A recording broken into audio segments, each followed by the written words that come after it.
Hello ladies and gentlemen, welcome to another perfume review video. My name is Naz. This is my channel, the King of Hidden Gems.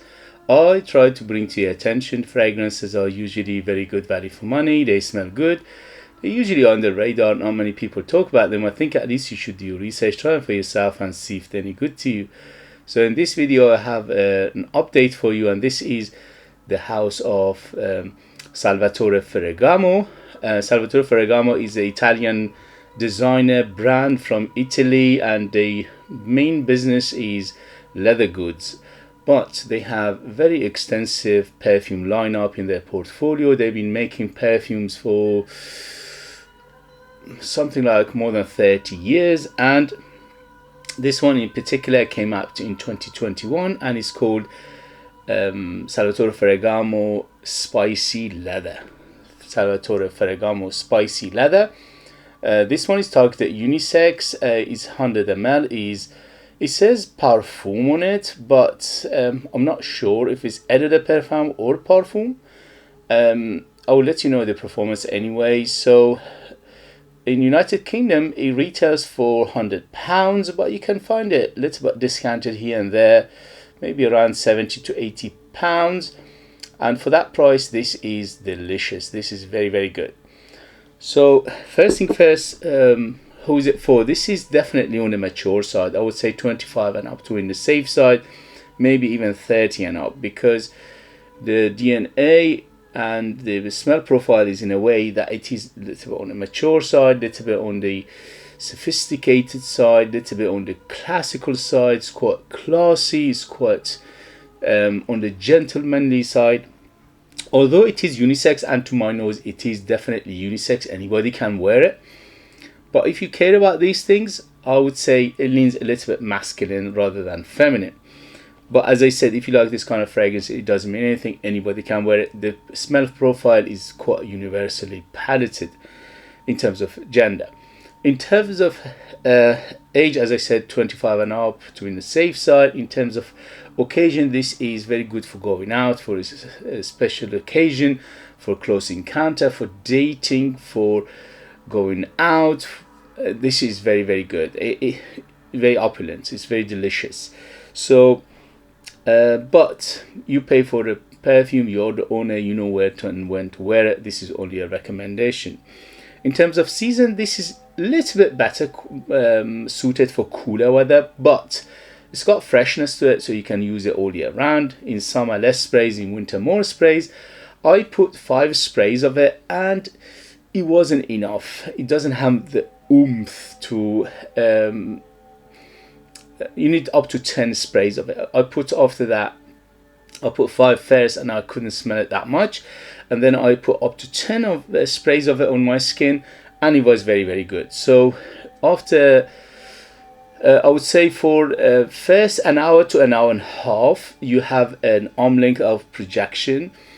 So it's a good projector for an hour to an hour and a half. And after that, slowly will subside. But you always have a good medium bubble, medium cloud, and a medium trail behind you.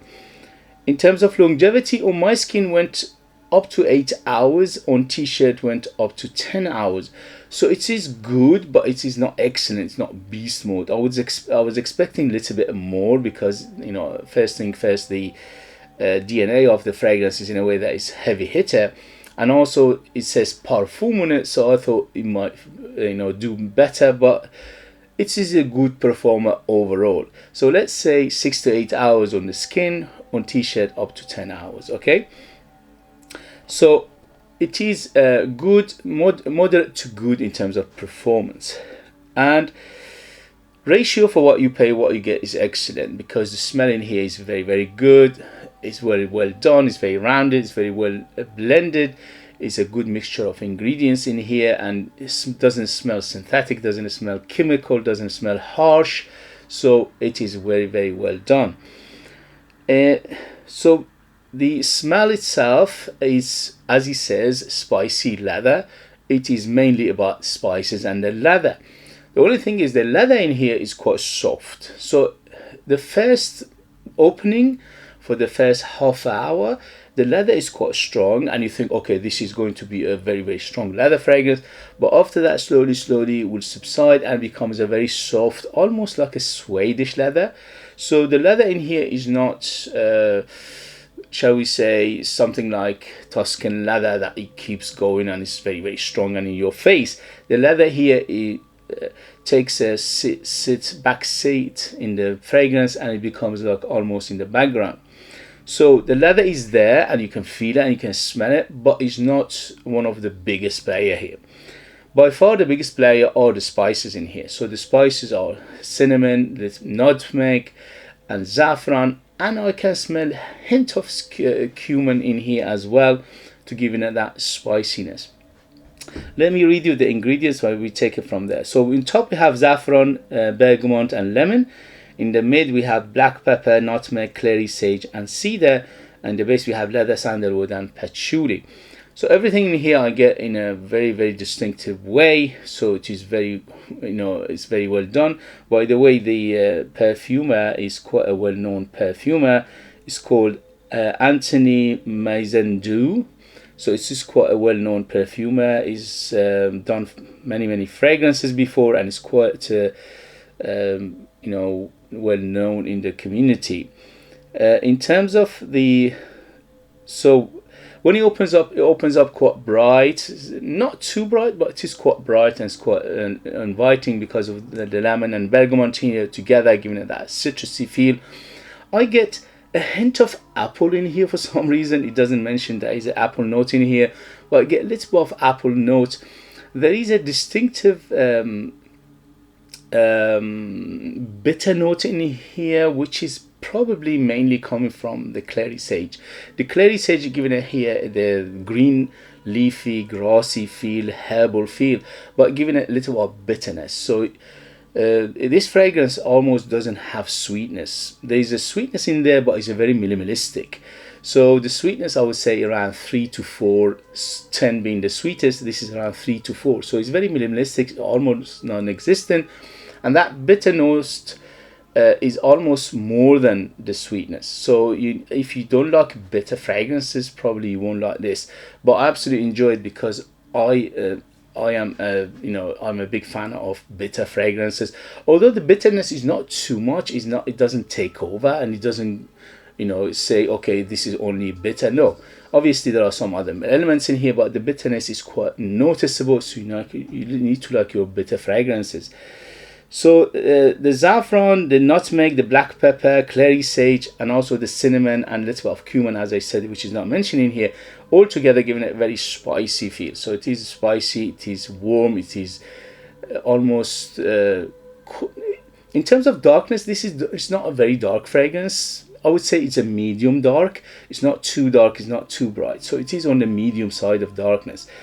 But that bitter note plus the clary sage plus those spices and the herbal notes in here, giving it a little bit of darkness, but not too much.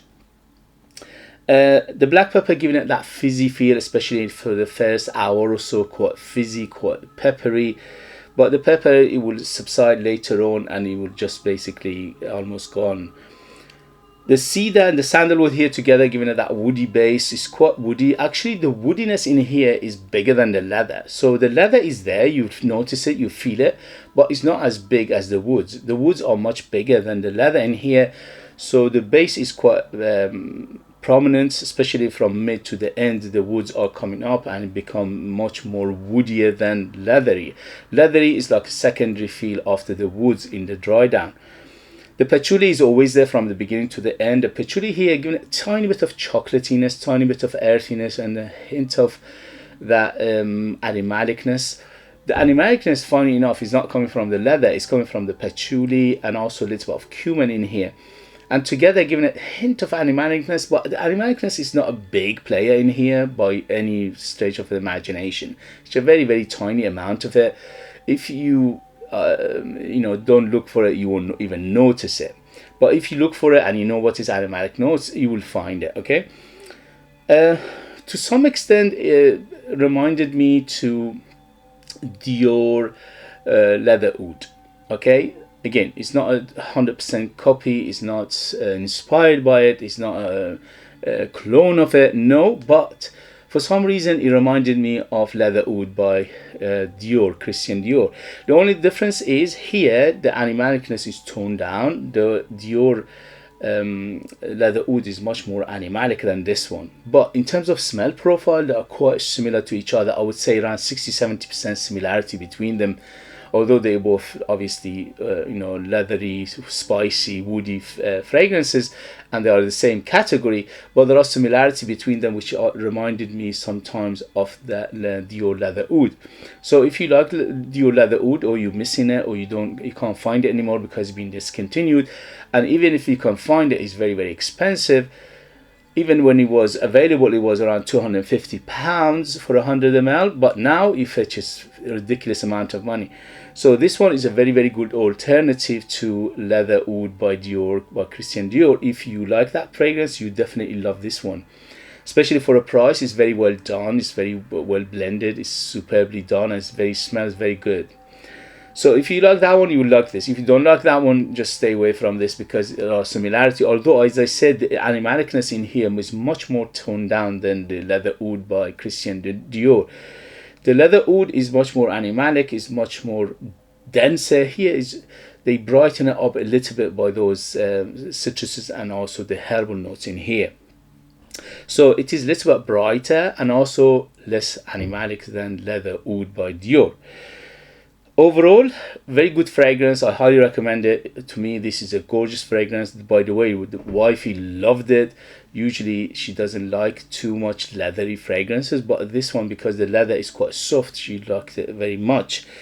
And I wore it for the last 2 days and I absolutely enjoyed it. So if you like this kind of fragrances, you will enjoy this. Don't forget the tiny bit of animalicness in here, and also tiny bit of bitterness, and also the spiciness overall, and the woody and the leathery feel to this. So what is the short of how to explain this fragrance in a short? Fresh, spicy, yes. Leather, yes. Warm, spicy, yes. Woody, yes. That's about aromaticness. The aromaticness is come from clary sage in here rather than something like lavender or violet leaf. So it is aromatic, but it's not as aromatic as some other fragrances. And also there is no softness in the mid, there is no floral, there is no fruitiness into it. Although, as I said, I smell something like a green apple in here from time to time. But overall, it doesn't have any floral or any fruitiness to it. Little bit of animalicness, patchouli definitely, citrus definitely in the beginning. Little bit of powderiness, yes. Overall, it's quite powdery. It's not a big player by any means, but it is a little bit on the powdery side, little bit on the dusty side, and a hint of smokiness, just tiniest amount of smokiness in here as well. Overall, superbly done. I absolutely enjoyed it. Salvatore Ferragamo done a very good job in here. In terms of presentation, superbly well, beautiful fragrance bottle and cap and the spray, everything about it is very well done. In terms of performance, is good, is moderate to good. It's not excellent, up to 8 hours in terms of longevity, up to an hour and a half in terms of projection, so it is on the moderate to good. In terms of ratio for what you pay, what you get is very, very good, especially for the smell, for the ingredients, for the perfumery in here. It's very well done. And overall, I highly, highly recommend it. To me, this is one of the best leather fragrances out there if you like this kind of fragrances. Okay guys, don't forget, if you have it, if you tried it, let us know your experience. That would be useful for others to read. If you like what I do, if you find it useful, informative, valuable, or entertaining, don't forget to hit those buttons. This way you help me, encourage me, motivate me to bring you fragrances like this in future that nobody else is talking about. They're amazing value for money, they smell great, and they are hidden gem, and this one is definitely a hidden gem. If you want to purchase one of my own perfume, I'm a perfumer myself. I'll make my own line of perfumes. I'm the perfumer, I'm the artist, I'm the worker. So there are true handmade perfumes just for you lucky people in the United Kingdom. They are super artistic, ultra beast mode, 100% natural, amazing value for money, very artistic, very unique, very mysterious. They are like time capsule. They take you different places, different time. the ratio for what you pay, what you get is one of the highest you can get. The ingredients are come from my country, Iran, Persia, which we make one of the best ingredients in the world, if not the best, because we've been making perfumes and oils, perfume oils, for more than 5,000 years. And I bring them here, mix them together to come up with 20 different perfumes. They're all unique, they're all different from each other, and they are amazingly beautiful. Okay guys, I leave them in the link as well. If you want to buy me a coffee, you could do that as well in the link. I would appreciate it very much. Thank you very much as always, and I'll see you later. Bye bye bye.